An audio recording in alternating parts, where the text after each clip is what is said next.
We are officially starting. This is Daniel Throssell. I'm Sean MacIntyre, and I'm just going to let him give his own credibility reel because he's definitely better at it than me. I'm an email copywriter, basically.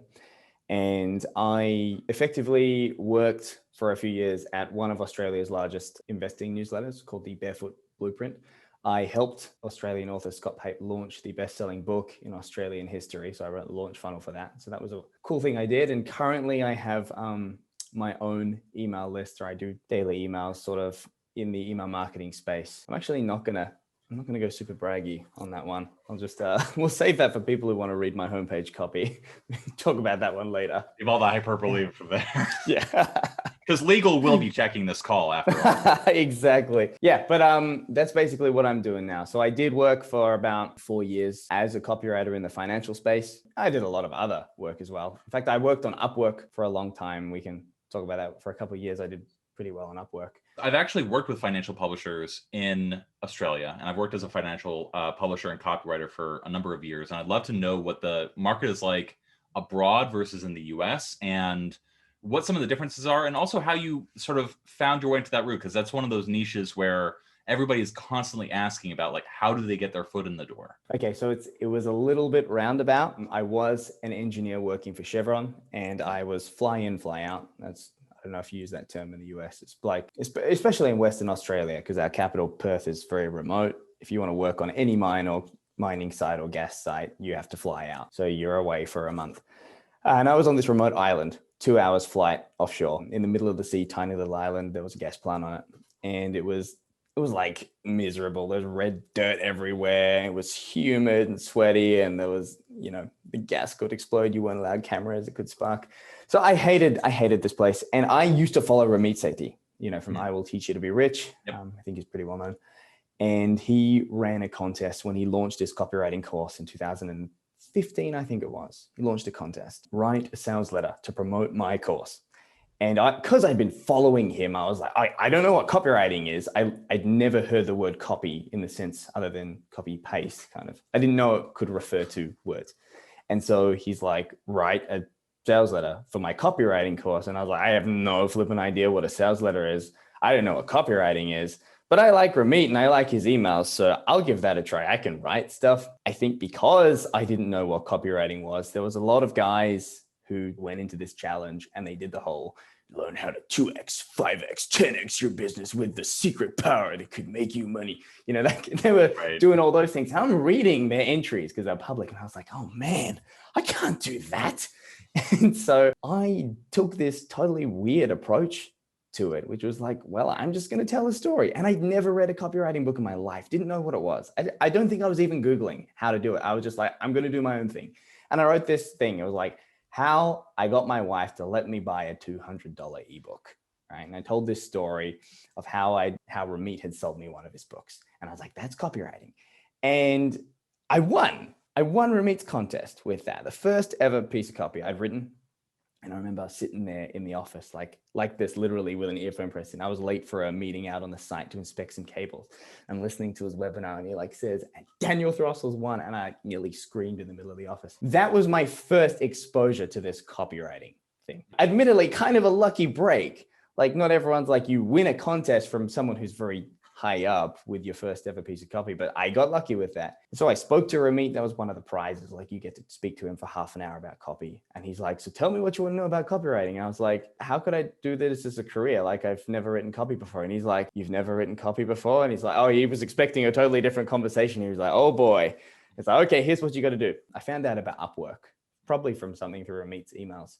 And I went on Upwork and started trying to win work there. And I was doing this thing where I would write a custom sample just for the job. So if they said they wanted this article, I'd write a similar article to what they wanted and submit it. And the first ever job I won was writing product descriptions for beard oils. As you can see, my beard is better than yours. Naturally. Yeah. So, and I got translucent. Exactly. It's the oils, man. That's what it is. The beard oils. Yeah. It's a spiritual beard. Yes. So I started working there and I did really well on Upwork, just, doing a good job. I was reading a lot of books at this time because I'd started figuring out this There's copywriting things, cool things. So I'm starting to Google some John Carlton, Bob Bly. Those were two names that Ramit gave me to study. And over the next year or so, I started raising my rate, getting more experience. And I sort of worked my way in that way. So Upwork was a really great way in for me. And eventually, at the end of that year, I was approached by Scott Pape, who was, at the time, a very well-known Australian financial commentator. And he contacted me. He's like, hey, I need your help with some copy. And that copy turned out to be the launch funnel for a book he was about to launch. And that book subsequently became the best-selling book in Australian history over the next few years. It was actually it's a finance book, and I think we might talk about that a bit later. So writing that for him, and writing those emails to launch that book, it went really well. And then he brought me on to start helping him with other stuff. And because he had this newsletter as well, this financial newsletter, eventually he started getting my help with that. So first I came on just to do overflow copy needs, I guess, and help him with stuff that he couldn't handle. And then eventually he was like, well, I've got this newsletter business, and he was running it with a really small team. And so slowly I started to get assimilated into that. And, over the next year or two, I was basically the head of operations, worked my way up to the head of operations there. I was in all the content we did. It wasn't just the sales copy, I was doing the sales copy too, but also content and research and editorial. So customer retention, all of it. That's what I did for the next 4 or so years before kind of, striking out on my own.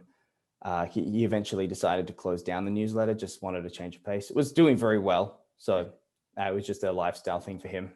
But Did you have any back ends, if I may ask? Actually, we didn't. So that's... That'll kill a business. Well, the business was actually doing really well. The final year when we shut it down was the best year he'd had. But I think it was he's a really family man kind of guy, had kids. And one of the things about the industry, I guess the finance industry, I don't want to say too much bad about it, is there's a lot of people who go into it and they're not ready. There's a lot of copy out there that's kind of on the edge that they just want to get people in. And one of the things that we were finding is that as we got big, there was mum and dads, people who'd never invested before, retirees and so on. They're like, well, I don't know anything about investing. These are kind of people who probably never touch a Motley Fool or an Agora newsletter. But they're like, well, I like your brand because I've read your book. And they're joining the newsletter. And then suddenly these people are starting to try and buy stocks. And they're not ready for $1,000 to invest, other life savings. And they're not ready for it. They're not ready to invest. They don't get that, you put it in and it can go down as well as up. And so that was sort of one reason I think he's like, I don't really want to be the person who's responsible for that sort of thing. We really did in our marketing play off against a lot of those other brands because they were doing things like that we weren't doing. There is sort of a trend in the industry, at least there was it's been 2 years or so since I was doing this. But when we were competing there were just more and more offers. You go in, there's upsell after upsell after upsell, and then they get you in on the platinum package. And then there's the lifetime portfolio, pay $5,000. And there's just, a $500 annual maintenance fee to keep the lights on. And it was all about money. And part of me is as a copywriter and as a marketer, I get it. These are the things that we talk about in our copywriting groups and forums and say, this is how you can maximize your revenue. So I get it. I'm more sympathetic to that than most people. Mm-hmm. But on the other hand, there were people who were just falling prey to this. And we didn't really like it. So we kind of operated as kind of a counterforce to that in the Australian market, I think. We ended up stopping it because we were just we just don't want to play in that sandbox anymore. And so I haven't really been in the space as much for the last year or so. I totally got out of the financial copywriting market, and now I'm in the email copywriting industry, building my own brand. The kind of copy I've been writing over the last year, what I found to be super effective is, telling people, being blatantly, with blatant candor and saying, it's probably not for you. You actually shouldn't buy this unless. It's not like I've split tested to a massive degree, run one sales letter that's done the big promises and one that hasn't. I've just done the candor, but it's worked really well. My own business has been incredibly profitable, and the quality of customer you get is really good, and you can sleep well at night too. One of the things that I notice in juniors is copy voice, used car salesman kind of writing. And I actually, when in going through your materials and researching for this interview, I noticed you actually put out like a little mini podcast, a little video where you were talking about the inauthentic sounding copy. And I was wondering if you wanted to riff on that. That first sales letter I wrote, yeah, it was kind of fresh and non-salesy. And then I read all the books and my writing got salesier. And I remember one of the first things I did for my client, it was writing him a New Year's Eve sale or something. And I turned in these emails and I thought they were fantastic. I'd stayed up till 2 a.m. doing this funnel. And he was a really great copywriter. And he got back to me and he's like, you're really good, but this stinks. And I've read them since, like 4 years later in hindsight. And I was like, this sounds like Amway sales copy. It was terrible. And so it was kind of like I went through this, newbie, not polluted by it, and then it was into that hardcore salesmanship, and had to spend years climbing my way back out of that ditch. One of the big things that I find, I totally agree with you, is that a lot of new writers will they try and adopt sales copy voice.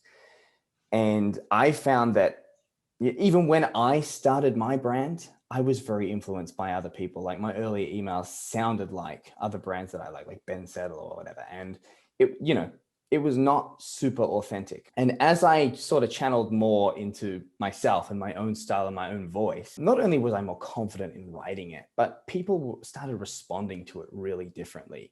People will say, I've never read copy like yours before. Where did you learn to write like that? How do you do that? The more I've tried to not sound like a copywriter and sometimes actively mock that stuff, it's a thing that I personally, it's kind of a personal crusade to make fun of people who are trying too hard to be salesy, to be follow the templates and so on, do RMBC or whatever's popular at the moment, right? And they can't think beyond a checklist. They can't think beyond a template.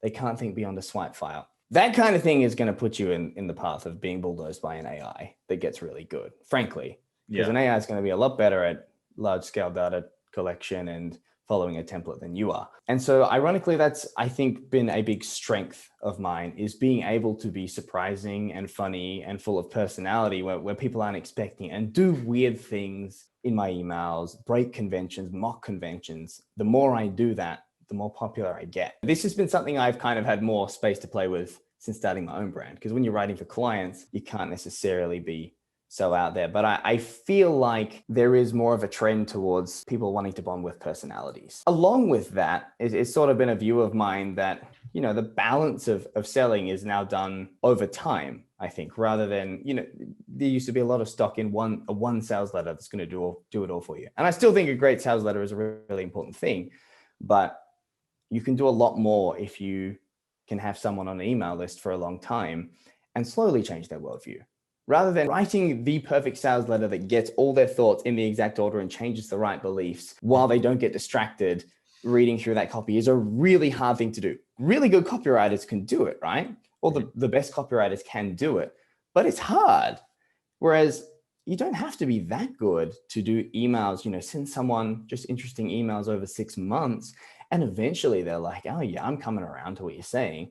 And then you just send them an email with the offer and it's like, hey, you want to join? And they're like, yeah, I trust you. I know you, I'm in. That's been a big mindset shift for me, watching the power of that and just regular contact. There's definitely a clear distinction between the engagement email versus the marketing email. It does seem like that there are certain businesses that touching the bishop's robes kind of engagement email works really well for, and somewhere it really doesn't. And I wonder if you have any thoughts on that. One of the things that I found, drawing on my experience when we were working at the Barefoot Investor, for example, we almost never did anything really salesy or pushy. And he built his brand by doing a weekly newspaper column that he would send out as an email. And he did that for 10 years or so. Still does it. Sends out one email per week with his column. Very, very rarely there'd be a sales campaign. What I witnessed myself was that even without trying to sell people, just with the trust that built up, it just built up capital that you could use whenever you did want to do a sale. I've tried to take that own approach into how I conduct my business. Although, one of my philosophies is selling should be baked into your brand, because the worst thing you can do is never sell. They'd never sell. And they'd say to me like, hey, can you come in and write a funnel to sell us the course? They didn't even tell anyone they're on a marketing list, and they come out and try and do this 2-week sales funnel for them. It's just out of left field. That's so bizarre. Right. And so one of the things that I've always done is been over the top about like, yeah, I'm going to sell you. I'm going to have so much fun selling you.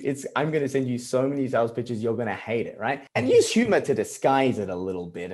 But just have that understanding in the same way that you walk into a supermarket. You're not like, I wonder if they're going to ask me to pay for this. It's like, yeah, of course they're going to ask you to pay for it. It's a business. That's sort of been the fundamental idea I've tried to work into my business. Like when you join the list, you're joining to be sold. But with that in mind, I kind of want the emails to be valuable. Like every single time, the rule I have for myself is like, when someone reads this, are they going to say, that was fun, or that was awesome, or I learned something really cool? And because if I don't do that, it's not going to work out. I'm not sure if I exactly answered your question, but sort of like that's been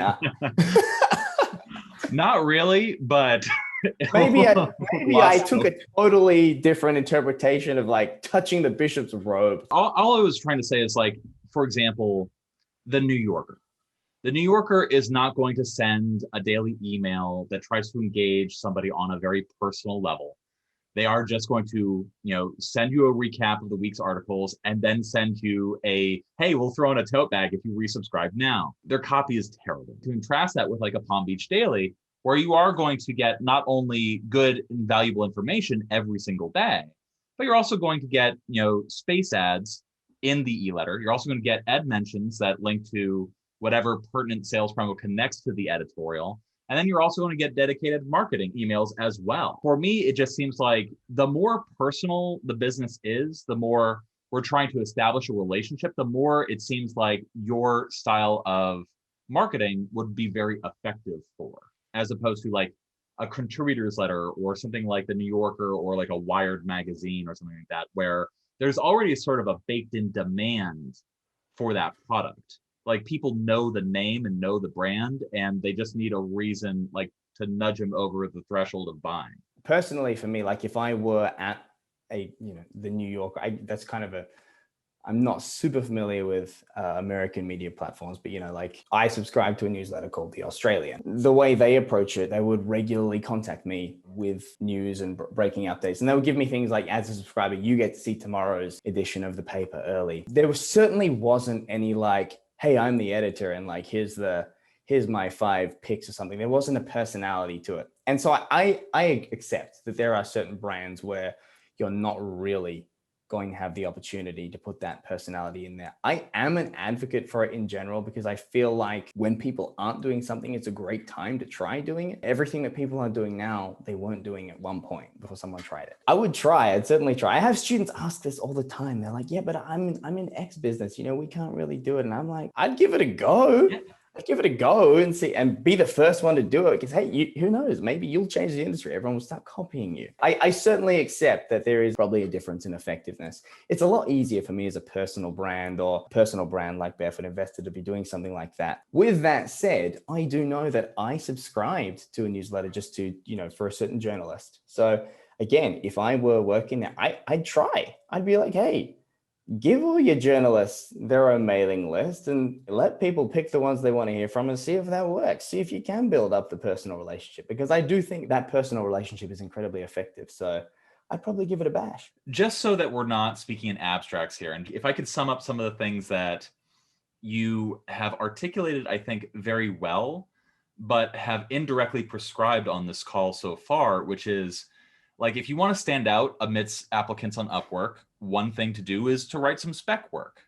And I've been a long-term advocate of spec work. Like, just produce the thing that people want for free and see, like, and do it better than anybody else can, and you're sure to get hired. Right. One thing that I think is a good takeaway from your career in particular is the fact that because you got to not only write copy and editorial, but also work on the operational side that stitches it all together, you got to see, I think, a broader landscape of how the ecosystem interacts with each other. Whereas a lot of people in our business tend to be very modular and very isolated from all the other things. That tends to lead to copy that's very hyperbolic and doesn't connect to what's actually being fulfilled or sold. If everybody's working in their own little pocket, they're not seeing what each other are doing. I think that for anybody getting started, actually working in one of those ecosystems and trying to get a sense of like all the different parts of the business is a really good way to like stand out and learn and differentiate yourself. If I had to start again and wipe my progress, one of the things I would have done earlier was to start my own email list. And you don't have to start as an authority. In fact, I think that's stupid. You come out on 1 month into copywriting and say, here are the 3 hacks that are going to make your sales letter convert 2 times better. You've never written a sales letter in your life. But you can talk about what you're learning. You can bring people along the journey with you, because writing my own emails, which I didn't do until I stopped client work, there was a whole, even though I'd been doing high level copywriting for 4 or 5 years, starting my own email list, I was learning things that I hadn't picked up for those 5 years. To me, that's a great way to be in control, because someone might hear what you just said and they're like, that's cool, but how do I get in one of these businesses that's going to let me have my hand in all the pots? I say, well, your own business is always an opportunity. Now, granted, you're not going to have 10,000 customers and, look at retention systems on a large scale and so on, but you are going to have the experience of like having to generate content and seeing how the email is sent and seeing how different subject lines work and how people reply and fulfilling on products if you sell them. I mean, it's not an instant thing, but it could be quicker than getting someone to let you access every part of their own business. So I am an advocate for copywriters having their own media platform in some way that they are in control of. Since you have switched to your own personal brand, what have you learned from doing that as different, say, from writing for a larger brand with a lot more customers? One of the big things has been what we touched upon before, which was writing, copy in a way that you lead with such candor that it almost sounds kind of negative or even repulsive. And that's an approach I've been playing with that I found really, really effective. Like in almost every sales page I've written in the last year, I probably have like negative statements before benefits or something. And I never did that when I was writing for a client. And they probably wouldn't have liked it either. They weren't probably super sophisticated, but they had this idea of how copy was supposed to be. I've also been screwing around with a lot of conventions. So I don't know, I think you mentioned you'd seen a few of my sales pages that are really not quite conventional.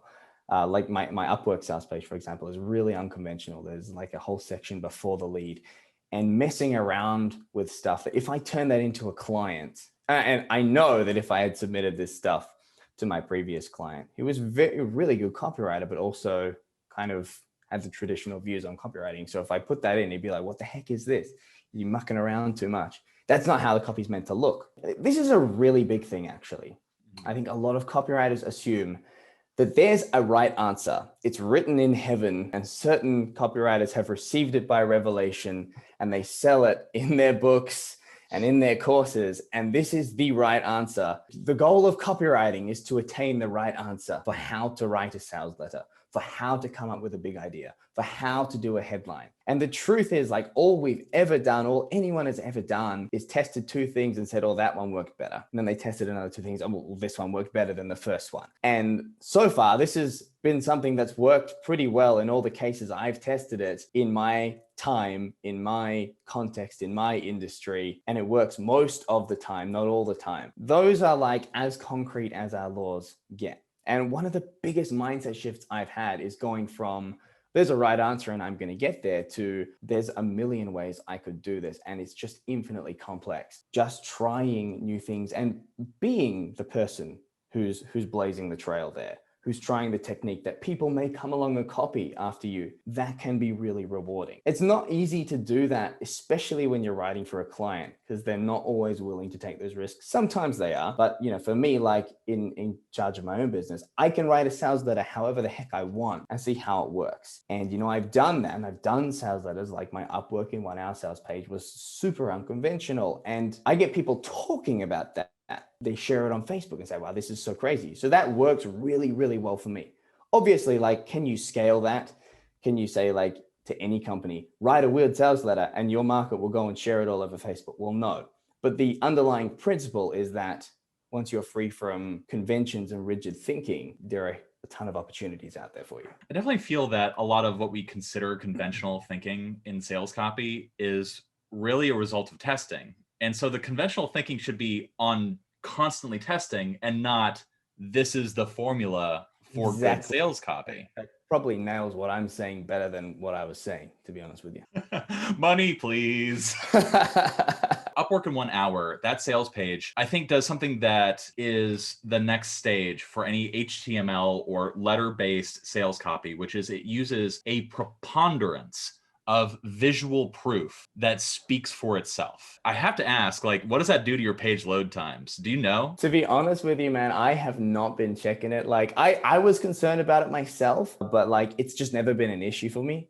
Maybe it's because it's cached on my browser, like I haven't, but it hasn't seemed to be a problem. I will be the first to admit that like I'm a one-man band, like I don't have a team testing all that. I might do it. My heart was just singing when you said that, because that is certainly a thing that I'm really big on, is that, you know, taking Gary Bencivenga's thing of, you know, proof, and how do we translate that into 2021? Well, screenshots really is one of the biggest ways. Like people are going to trust a screenshot of a tweet 1,000 times more than if you copy that tweet and give the person's name. Even if you put their picture there, that old testimonial box that you used to have on a sales letter is almost worthless now.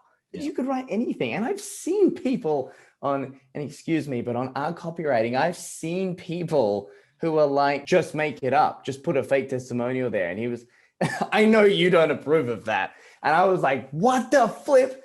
He got downvoted heavily. I will say, I'll give credit to the self for that. Like, but you know, there are some copywriters out there who are like that. It's like, just make it up, you know, let the client worry about it. It said something ridiculous. The screenshot, you know, people don't generally assume they've been manipulated. Of course, I guess you could be that dodgy. So one of the things I've been doing is, you know, my homepage, all my sales pages, even in the last few weeks, it's been a bit of a shift for me. I've been going back, and wherever I had a testimonial, I like delete it and go find it and screenshot it and put the screenshot there instead. So it's probably my page load times are worse, but I think if people make it onto the page, it's far more effective. If you can get that page load time for either mobile or desktop below 7 seconds, you're going to see your conversions go up. So I have a welcome series, which I call the parallel welcome sequence. Like in a normal autoresponder, you might get one email every 24 hours or so. Originally, this wasn't my idea. I read someone talking about an email course where you could click to get the next email. And I thought that's really cool. So I embedded that into my emails, and I called it a time travel remote. So you click it and you go zap 24 hours into the future, get your next email. Every time they click, they got to go somewhere. And I was just like going to a page that was like, yes, your time skip is complete. Go back to your inbox. And I was like, well, what if I customize that page? I wrote a different page for every email. So you click the link in the first email, you go on this page.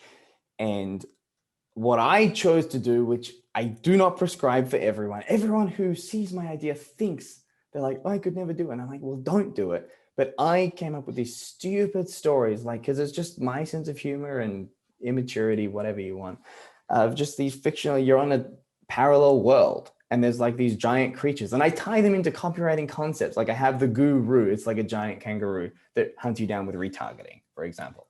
And, you know, like giant robots, and they represent AI. Okay, so I'm just having some fun. I'm teaching some copywriting concepts, but I'm having some fun, and you're shooting them with giant guns and whatnot. And so it's this weird experience that you're clicking through and you're going to a parallel world, back to your inbox for a copywriting tip, into the parallel world for the continuance of the story. It's all a bit of a fun experience. I have this strategy. It's one of the list building strategies. That's probably the coolest one I came up with. I call it the referral magnet strategy. And it's basically, I use that blog post, which is a massive opt-in sales page, I guess, getting people to opt into my list. And then I have another video where I show people, watch me research and write a sales email in 20 minutes from scratch. And that's like catnip to copywriters, you know, especially new ones. Their biggest insecurity is, I don't know how other copywriters do it. So, you know, they want to see it. And I offer people in my welcome sequences, if you share my post in a copywriting group or a group of copywriters and give me a screenshot as proof, I will send you that video. It's just a simple little bribe to share my list. It works like gangbusters. And obviously people picked our copywriting all the time. That's why they were doing it. The blog post I wrote about the parallel welcome sequence and how to do it, was disguised as here's how to set up a parallel welcome sequence. The truth is, it's probably not right for a lot of people, especially business owners, because it's very much about the marketing. It draws a lot of attention to itself, which, kind of basic copywriting shouldn't do that. Shouldn't draw attention to itself. The exception is I'm in the copywriting space, so it makes sense for me to draw attention to the act of copywriting. But for a lot of people, it's not a good idea. So the point is, I wrote that post actually to attract copywriters, but they don't know that. They think it's written for business owners. So I get bashed in our copywriting and so on a lot. They're like, this guy's an idiot. He's writing to business owners. They have no idea what. I saw a guy write this the other week. And I think you were like, I'm keeping this post here because your comment is, useful. And he was like bashing me. He's like, it's so unreadable. Business owners don't have time for this. They don't use these words. And I'm like, it's not for business owners. It's for copywriters, because copywriters just want to see what other copywriters are doing. Everything I do comes from knowing my market really well, knowing what copywriters want. And, you have to apply this to any market. But for me, I know copywriters want to know how other copywriters do it. They want to know how they write their copy. They want to know how to get their first job. They want to know how to stop feeling like an imposter. So I'm just channeling all that and thinking, well, how do I use that to grow my own brand, grow my own list? The real power and the real takeaway that people need to get from that is that different people need to be spoken to differently. Everything is contextual, depending upon the medium, depending upon what they've seen before, depending upon the kind of list you've qualified. Everything is contextual, and you need to write differently to people based on those differences. And that's exactly why this obsession with templates is so stupid, because templates do not take that into account. I could not agree more with what you say. But we're disagreeing. We're still feuding. I mean, you're stupid and that's wrong, but yeah. So I don't even want to talk about that anymore. What were you going to... You were eventually going to get into Market Detective. I was actually curious about think that what we just did was a good segue to right. which you can learn more about on persuasivepage.com. Daniel Throssell, great man. I'm actually curious, what you thought of that, because I think you were probably going to ask me to pitch my system, and I'm like, I don't really want to sell it hard, but I'm super curious to know what you thought if you had a look at the idea. As part of our copywriting, I actually found my way into a community on Discord called the Copywriting Collective. It's mostly shit posting, let's be real. But one of the people asked me to ask you, what is the thing that makes Market Detective unique? And if I may answer for you, it acknowledges the fact that a $100 job requires a different amount of research than a $10,000 job.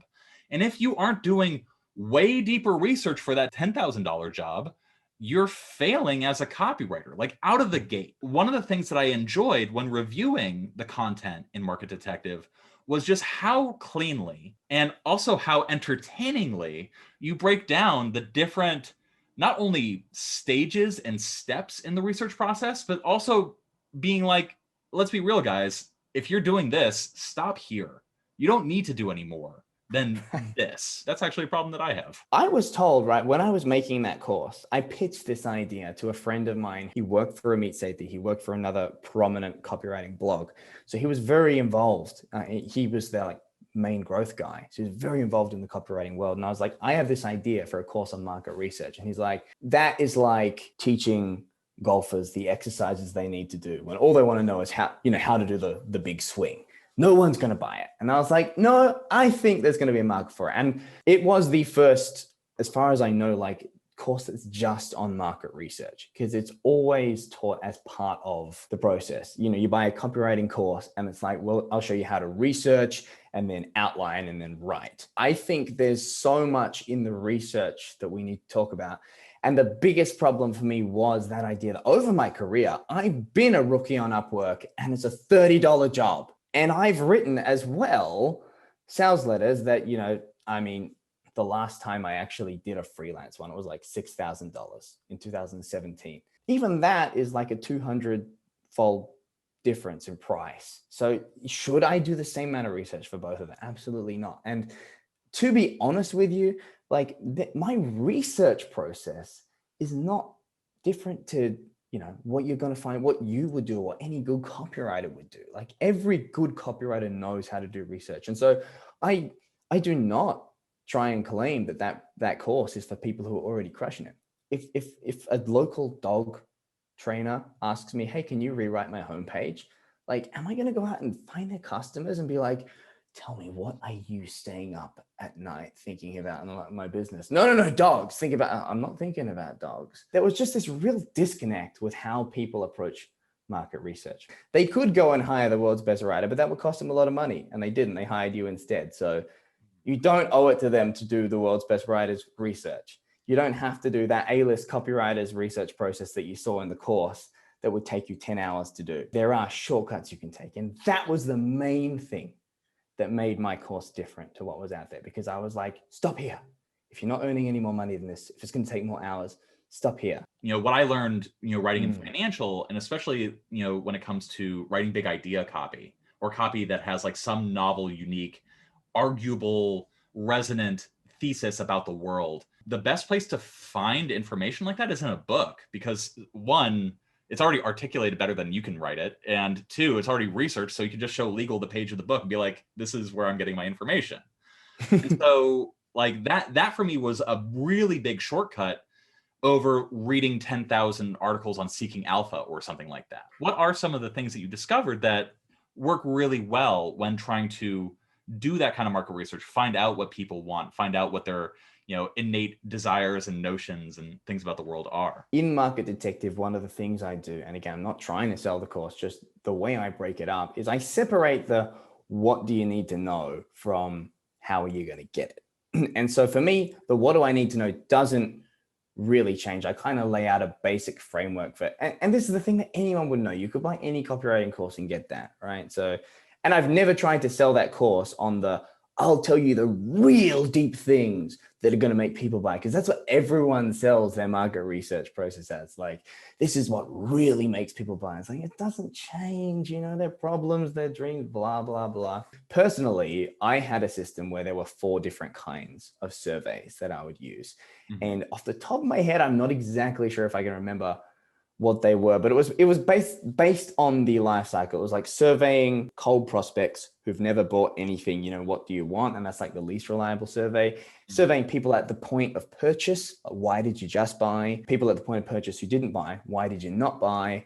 And surveying people who've bought in the past and say, why did you buy back then? I used those 4 surveys and I gave guidelines on the, rank them in terms of reliability. If someone bought in the past, it's less reliable than at the moment of purchase. Here's the questions that you want to ask, and so on. It's more how-to information, I guess. Again, it's not, and I've never claimed that I have any secret insight into the deep desires to understand people better, because that stuff doesn't really change. Any good copywriter worth their salt knows what to ask. I think it was more giving copywriters who've never done this before a framework for if you come in, start working with a client, and especially like people selling stuff online, like courses or so on, or maybe products, like physical products, I guess it would work. Mm-hmm. It was kind of giving these copywriters a framework for how would you set up the surveys that would give you the information that you need.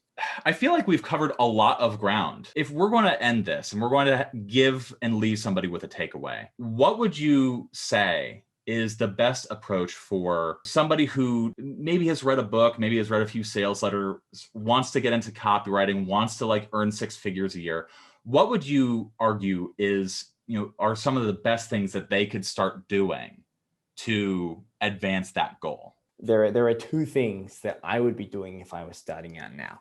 And number 1 is having my own email list. Doesn't matter if no one's reading it. When I started my list, no one was reading it. And I was writing every day because it was just giving me a feel for what works, what doesn't, what's it like to put out copy. And especially if you don't have consistent client work, there isn't much that's going to force you to do that. The other thing is to be, personally, I'm still an advocate of Upwork. I love Upwork.